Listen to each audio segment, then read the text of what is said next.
Okay, hello mga bro. Ayan, magandang umaga sa inyo mga bro. Ayan, meron na naman akong iba-vlog na TMX 125. Ayan. So, panoorin ko nyo mga bro para magkaroon kayo ng dagdag at kalaman. At para dun sa mga nagtatanong, ayan, ito, panoorin nyo ito mga bro, no? Dahil meron nagtanong sa akin na bakit daw pag umabot siya ng 3 kwarta, sumisigaw yung makina, lalo na pagka paahon. Ayan, so ito na yun mga bro, panoorin nyo, no? Kung ano yung gagawin ko at saka yung, ano yung mga paraan dito. Okay, siyempre mga bro, nais kong subscribe nyo ang aking YouTube channel, Kuya Albert Channel. Ayan, paki-like na rin, paki-share at paki-pindot notification bell para sa mga bagong update ng aking video. Okay, so ito kasi mga bro ay importante, no? Na mapanood nyo para hindi na kayo magtanong, no? So alam agad niyo kung anong problema. Okay, so nabaklas ko na yung cover mga bro, no? So binaklas ko na para hindi na masyadong matagal ang aking video, no? Para sa mga tamad manood. Okay, so ito naman ay first time na papalitan ng clutch lining yan mga bro, no? Dahil ang gagawin natin dito, magpapalitan ng clutch lining. At yan, papakita ko sa inyo yung clutch lining mamaya, kung anong mukha at saka yung clutch plate. Tuturo ko din dyan, no? Sishare ko din sa inyo kung paano magsalansa ng clutch plate. Kasi meron nagtanong sa akin na meron daw number yung clutch plate. So, walang number yung clutch plate mga bro. Okay, so panoorin na lang nyo mga bro, no? Pag nabaklas ko, no? At kung paano ibalik sa dati para walang problema sa ating clutch. So first time pa lang talaga ito mga bro, no, na babaklasin. Kasi tingnan naman nyo yung mga tornilyo mga bro. Yan, zoom natin. Wala pang gas. Yan, no? Wala pang mga damage, no? Wala pa yan. So ngayon pa lang siya mabubuksan.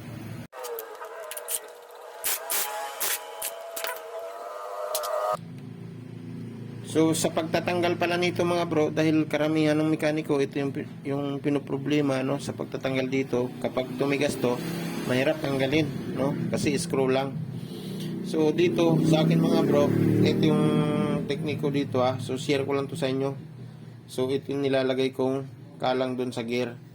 Pero siyempre naman maingat din ako, no, kasi napakadelikado yung gear na yan. Pagka nagkaroon ng lamat yan, kakaroon ng ingay yung makina, no? So mas maganda mga bro, ang suggest ko sa inyo na ilagay dyan para hindi umikot yung gear, basahan na lang, no?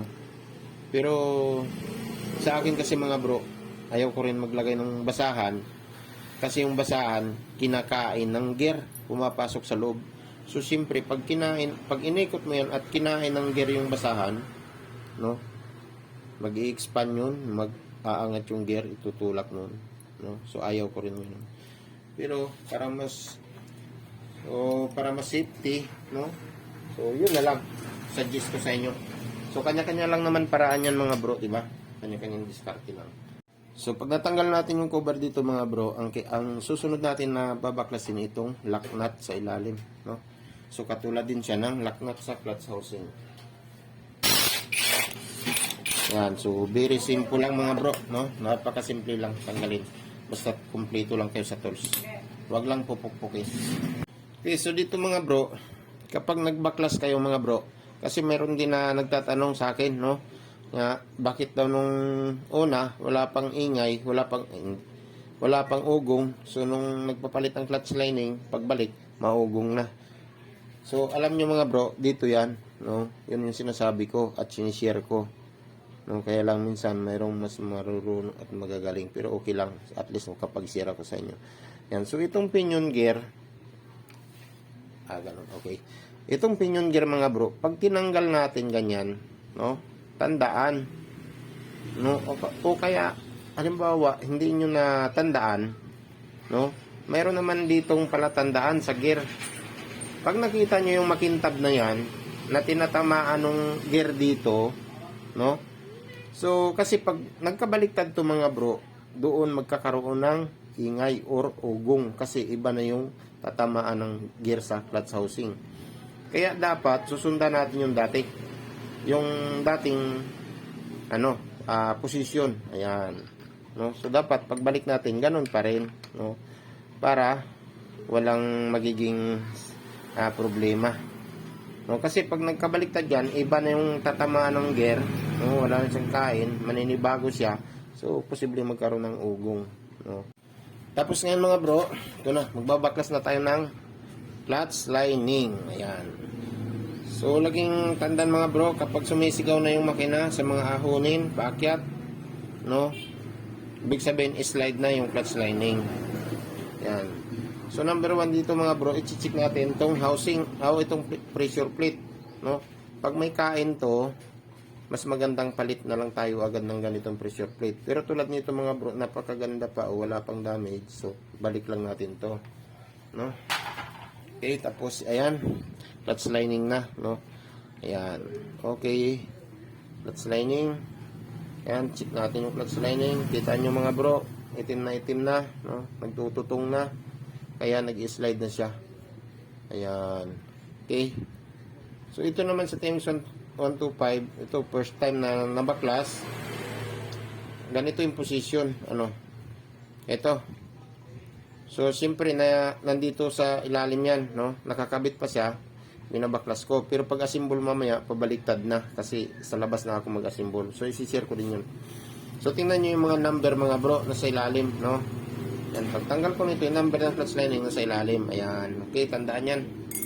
So, ito na pressure plate. Doon sa nagtatanong, kung may number man at tamang pagsalansan ng pressure plate, ng clutch plate pala. Okay, sorry mga bro. Clutch plate. Ayan, so clutch plate mga bro, walang number yan, no? So, tinanggal natin siya ng ganon.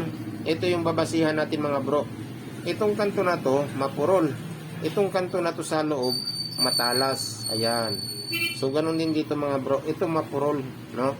So itong sa ilalim matalas. So ibig sabihin nakataob siya, no? So nakataob siya nung tinanggal natin. Pero mamaya pag assemble natin sa labas, siyempre ano na siya, yung nakatihaya na, no? So share ko din yun sa inyo mamaya. So tandaan, pag tanggal ng clutch lining nasa loob ng number, pag tanggal ng clutch plate, ayan, nakapataob siya. Dito sa loob yung matalas. Okay?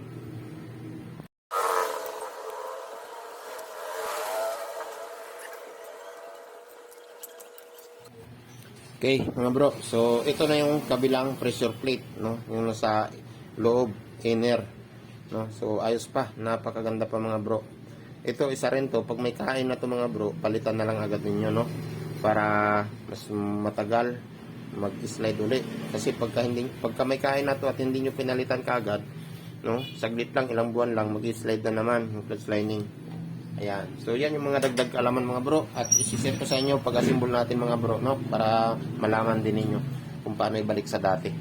Pag pinalitan nyo ng bagong gasket mga bro, kailangan linisin maigi ito. Kasi ito yung kakalang doon sa bagong gasket. Magkakaroon siya ng basa-basa or tagas.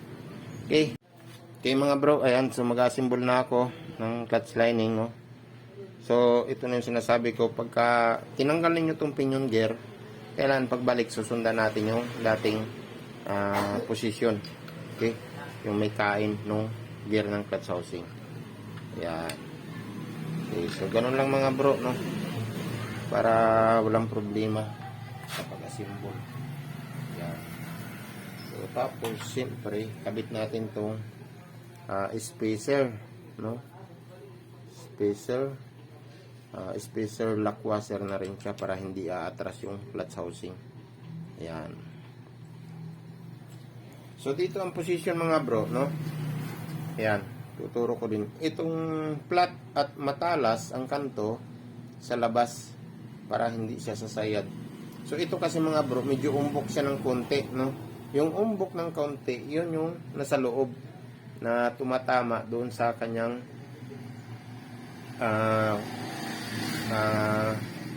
primary bossing gear, yung nasa loob.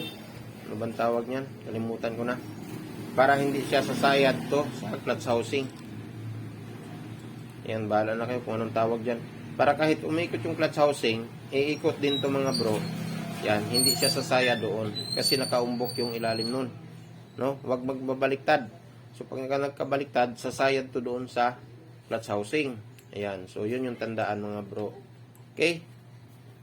Okay mga bro, mag-assemble na ako ng clutch lining. No, ipapasok ko na dito sa pressure plate. Yan, so papakita ko na sa inyo mga bro. No, so kanina sabi ko nung nagtanggal ako, pinakita ko sa inyo, doon ako nagtanggal sa nasa makina pa. So ito mag-assemble ako dito sa labas. Yan. So para mas malinaw na to mga bro, no. Maipakita ko talaga sa inyo. Ayan. Okay. Zoom natin, tapos baba natin konti ang camera. Ayun. Okay. Ito na yung bagong clutch lining. Ayan. So, una, number 1, clutch lining mga bro, no? Ba? So, lagi ko tinuturo sa mga vlog ko, ito na yung clutch lining na may number. Ayan. So, pag dito, sa labas mag-assemble, pati haya. No? Pero kanina, nung nandun sa makina, nang galing, nakataob siyang ganun. Okay? So, malalaman nyo yan mamaya. Kasi ito, pag sinalpak natin, pataob na rin siya. Okay? Kaya dito, pati haya ang paglalagay ng clutch lining. At ganun din sa clutch plate. Yan. Ito yung clutch plate. Yan. So, kanina, no, nakataob. No? Yung matalas na sa ilalim, yung mapurol dito sa labas. So, ngayon, dito ako mag-assemble sa labas. Ibig sabihin, nakatihaya na siya. Okay? Mas malinaw. Ayun. So, patihaya na.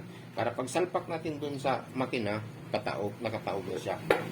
Tapos, clutch lining, may number. Yan, pantayin natin yung number para walang sisihan. No? Para pag handa ng motor, wala kang magiging problema. Na yung iba, sabi niya, bakit pinalitan lang daw ng clutch lining? Pagbalik, mayroong parang sumasabit, kaya parang sumisipol. Ayun. So, ngayon, ito mga bro, sinishare ko yan sa inyo. Ayan. So, dito ay patihaya. Ayan. Okay? So, pag nag-assemble ka dito sa labas, puro patihaya. Pero pag binaklas mo galing dun sa makina, nakataob yun. Okay? Okay, mga bro. Ayan. So, papasok ko na dun sa clutch housing, ganon. So, pakita ko muna sa inyo mga bro. So, dito, nandyan yung number at yung clutch plate ay nakatihaya. Di ba? So, ngayon, papasok natin doon sa clutch housing, sa makina. No? So, lagay muna natin ang kanyang, yung kabilang, ito. Ayan. Kabilang pressure plate. So, kita nyo dito mga bro, mayroon yung palatandaan, no? May butas dyan. So, pero dito, pag tinignan nyo, wala siyang butas. No, mga bro? Pero ang isisintro ko dyan mga bro, itong sign na bilog. Ayan, may sign na ICC, di ba? May bilog. Ayan. So, isisintro lang natin yung bilog na yun, mga bro. Ngayon, kumpara sa iba, nakaraw kailangan, okay lang. Pero sa akin, yung talaga yung sinusunod ko. Kasi nung tuwing magbabakas ako mga bro, itong sintro na yan, pag binaklas kong ganun mga bro, makikita ko sintro dito. No? Tingnan nyo mga bro. Iyon. Okay. So, sigon-sigon sa mga bro, ipit na ipit yung clutch lining. Yan. So, siyempre, nakataob na itong pressure plate na isa. Lining, salpak natin ganun. Okay. So, ikot-ikotin lang natin yan hanggang pumasok lahat. Ayan. Okay. So, ganun lang yan mga bro. Okay. Dito sa lock nut, no? Ito, sisir ko din to sa inyo mga bro. Kasi meron din tong problema dito. No, pagka hindi ka marunong sa lock nut. Lapit natin. So, lapit natin konti yung camera. Kasi meron ako binabaklas, no? At meron din nagtatanong sa akin na konting piga lang daw yung clutch, matigas na. No? So, ito, papaliwanag ko pa sa inyo mga bro. Yan. Papaliwanag ko to sa inyo. Itong lock nut ito mga bro, meron siyang bawas dito, no? Wala siyang kanto. May purpose yan mga bro, no? Hindi yan basta-basta lang. So may purpose talaga yan. So itong kabila, flat, no? So itong flat mga bro, ito yung nasa ilalim, pag ganun. So itong taas na to, walang kanto, ito yung nasa taas, no? So yung iba naman, nagkakapalit. Yung kasi parehas lang yung thread niyan dito sa pinion gear, no, sa oil pump dito. So nagkakapalit. No, so yung dito, yung lock nut dito sa oil pump, walang kanto yon. Parehas pantay yun, flat, no? And okay, meron din siya, pero hindi tulad nito na yung lock nut sa clutch housing. So ito kasi mga bro, yung purpose nito mga bro, para dito sa bearing. Ayan. Para dito sa clutch lifter. Ayan. Ito kasi pag nag-clutch ka, 'di ba, may bearing. Kaya ganyan yan, kaya may kain yan. Bali space yan na para hindi tatama yung clutch lifter pagka naghawa ka ng clutch lever, no? Kapag nag-clutch ka na ganon, no, aatras tong clutch lifter, papasok na ganon, hindi siya aabutin, hindi siya magtutukod. Kasi pagka nagkabaliktad yan mga bro, tutukod yan dito sa kanto. Kaya konting clutch, ganon, tumatakbo pa yung motor, pero matigas na yung clutch. Kaya dapat, kung ano yung dating position mga bro, yun din ang ibabalik natin. Ganyan. Okay? Ayun. So kasi pag nag-clutch tayo mga bro, tutulak yung lifter na to dun sa loob. Kaya may kawang dyan. Okay?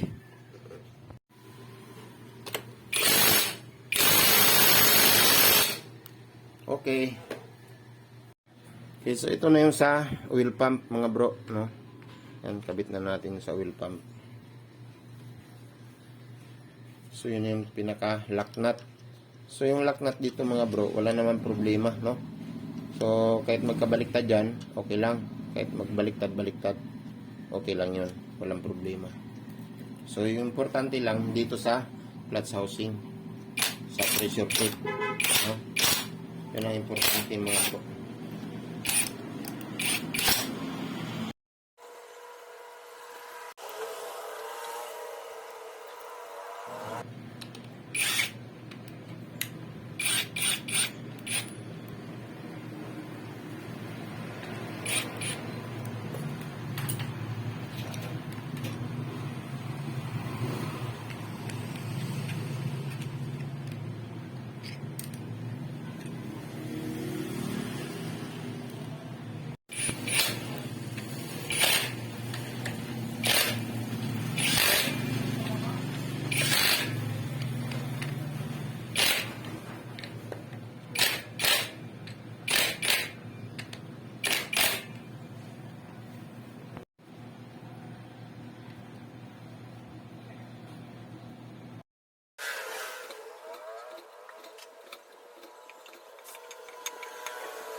Okay, testing natin mga bro.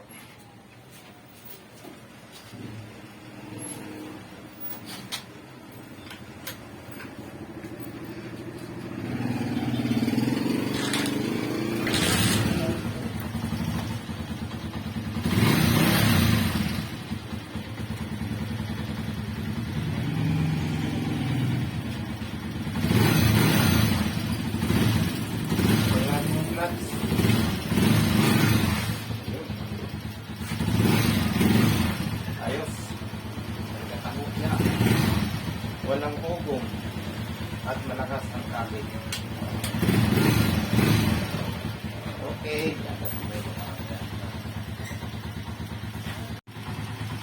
Okay mga bro, so yun lang, no. Tandaan nyo yung mga tinuturo ko doon, mga sinishare ko sa inyo, no, para pag nag-ayos kayo, nagpalit ka ng clutch lining, no. So pag buo ninyo, so wala kayong magiging problema, no. So balik sa dati. Ayun, so tinesting natin mga bro, nakita nyo, no. Tinesting natin yung clutch. Ang ganda ng kapit, no. So pag hawak ng clutch, hindi man lang siya umuurong na ganon. So pag bitaw, so ang lakas ng kapit. Tapos hindi naman siya umuugong. Okay mga bro, so hanggang dito na lang yung aking video. Maraming salamat sa inyong patuloy na pagsuporta sa aking YouTube channel. Hanggang sa muli, Kuya Bird Channel.